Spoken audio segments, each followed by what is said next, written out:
दुसऱ्या fire brand नेत्या दिशाताई पिंकी शेख यांना विनंती करतो की त्यांनी त्यांच्या पद्धतीने मोदीचा समाचार घ्यायचा. मंचावर उपस्थित मान्यवर आणि समोर जमलेल्या माझ्या सगळ्या मित्रमैत्रिणींना क्रांतिकारक जय भीम. जय भीम. इथं मुजरा होणार नाही. नरेंद्र मोदीचा ट्रम्प डोनाल्डच्या जनानखान्यातून बाहेर काढून करेक्ट कार्यक्रम केला जाणार आहे. आम्ही देशाच्या संसदेत सरकार चालावी म्हणून नरेंद्र मोदीला निवडून दिलं होतं. नरेंद्र मोदी साहेब ट्रम्प साहेबाच्या जनानखान्यात जाऊन सरकार चालवायलेत. बरोबर.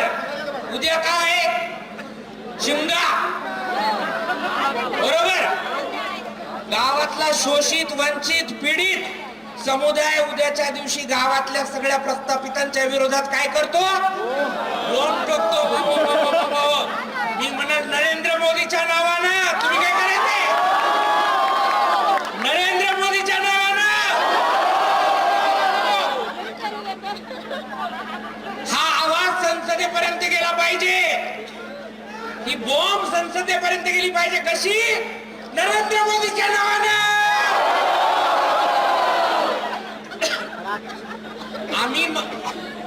आम्ही तुम्हाला लाईनीला आणल्याशिवाय सोडणार नाहीत.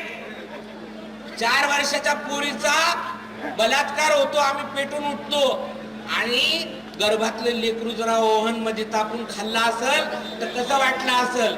अहो, एखाद्या गावामध्ये कुंठणखाना असेल तर त्या गावात सोयरी देत नाही कोणी, आणि हा नॅशनल कुंठणखाना चालवणाऱ्या लेकरांचं रक्तमांस खाणाऱ्या भाडखाऊच्या माणसासोबत नरेंद्र मोदींनी संबंध ठेवलाच कसा? का मत इस्रायलच्या पंतप्रधानाला खुश करायचं तर आपले देशदूत नव्हते का तिथं? परराष्ट्र मंत्री काय करत होते? त्यांना सल्ला विचारायचा. एखाद्या दलाल भडव्याकडे सल्ला मागायची नरेंद्र मोदीला वेळ का आली? तुम्ही विचार करणार आहात की नाही? आणि हे भाषण माझं वंचित बहुजन आघाडी किंवा समर्थन करणाऱ्या कुठल्याही कार्यकर्त्यासाठी नाहीये. हे भाषण माझं भाजपच्या लोकांसाठी आहे.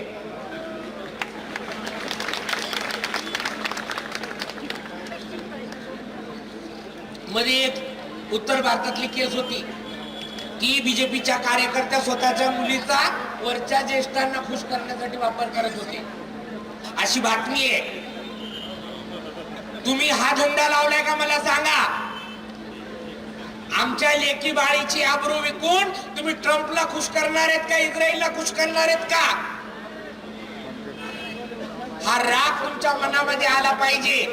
आणि जर येत नसेल तर तुम्ही भारताचे प्रशासक म्हणून शंड आहात.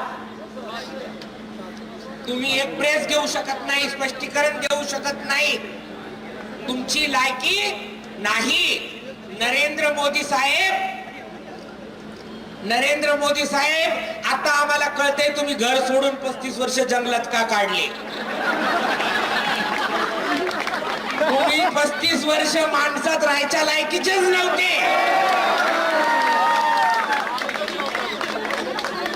तुम्ही एकाही परिस्थितीला फेस करू शकलेले नाहीयेत जन्मापासून आतापर्यंत. तुम्ही तुमच्या आयुष्यातला एकाही संघर्षाला तोंड दिलेलं नाहीये. तुम्ही जर सच्चे असते तर एखाद्यानं प्रेस कॉन्फरन्स घेतली असती, समोर येऊन सांगितलं असतं अशानं गोष्ट अशी झालती म्हणून माझं नाव त्याच्यात आले. झालं बाबा चुकून, पण चुकून म्हणायची तुम्हाला सोय नाही. बरे, यांचे जे नाचवणारे आहेत ते त्यांच्या तोंडावर म्हणालेत याची आबरू काढू. काय ट्रम्प मोदीने माझा आवडता आहे म्हणे, पण मी त्याचं राजकीय आयुष्य खराब करू शकतो म्हणून ते माझ्या म्हणण्याचा आदर करतात. हे कोण म्हणले? ट्रम्प म्हणले का नाही? या ट्रम्पचा ड्रमच फोडला असता मी जर मोदी असते तर. बिलकुल ऐकलं नसते. एक जिंदगी शेर के जैसे जिओ. आणि त्या वाघासारखं जगासाठी आज आम्ही इथं आहोत. श्रद्धेय बाळासाहेब आंबेडकर रस्त्यावर उतरले, आम्ही वाट बघायलोत. या देशातले विरोधी पक्ष रस्त्यावर येतील, आज येतील, आता येतील. अरे आता बोलतील, आता पेटतील, आता नरेंद्र मोदीला घेराव घालतील. काही नाही, ते सभागृहात बोलतात, बाहेर आले की सोबत बसून चहा पितात आणि मग त्यांच्या दौऱ्याचे प्रमुख म्हणून फिरायला जातात. आम्ही तसं करणार नाही. एक एक फोटो, आता तर चॅट जीपीटी खोटं बोलायला लागले. 15 दिवसापूर्वी जे चॅट जीपीटी फोटो दाखवित होतं ते चॅट जीपीटी आता म्हणते याच्यात सत्यता नाही.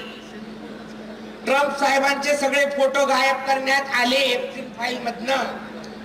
मग नरेंद्र मोदीचं काय काय गायब केलं त्यांच्या चूप बसण्यातून तुम्ही सांगा. अदानी, अडानी, अंबानी, अजून कोण कोण आहे त्याच्यामध्ये, ते सगळे बाहेर काढा. हे हमामातलं भोंगळ पण आम्ही रस्त्यावर आणल्याशिवाय राहणार नाही. जसं ताईंनी सांगितलं आपल्या पोरी गायब आहेत, आपल्या इथं बी कुठं चालू आहे की काय, त्याचे कित्येक उदाहरणे आहेत. कित्येक पोरींचे डायरेक्ट बाप मारून टाकले, बलात्काराची कंप्लेंट करायला गेलेल्याचे. हे सगळं खपवलं जाणार नाही, बिलकुल नाही. वंचित बहुजन आघाडी आहे, श्रद्धेय बाळासाहेब आंबेडकर आहेत आणि आंबेडकरी विचार जोपर्यंत आहे तोपर्यंत मोदीच्या नावानं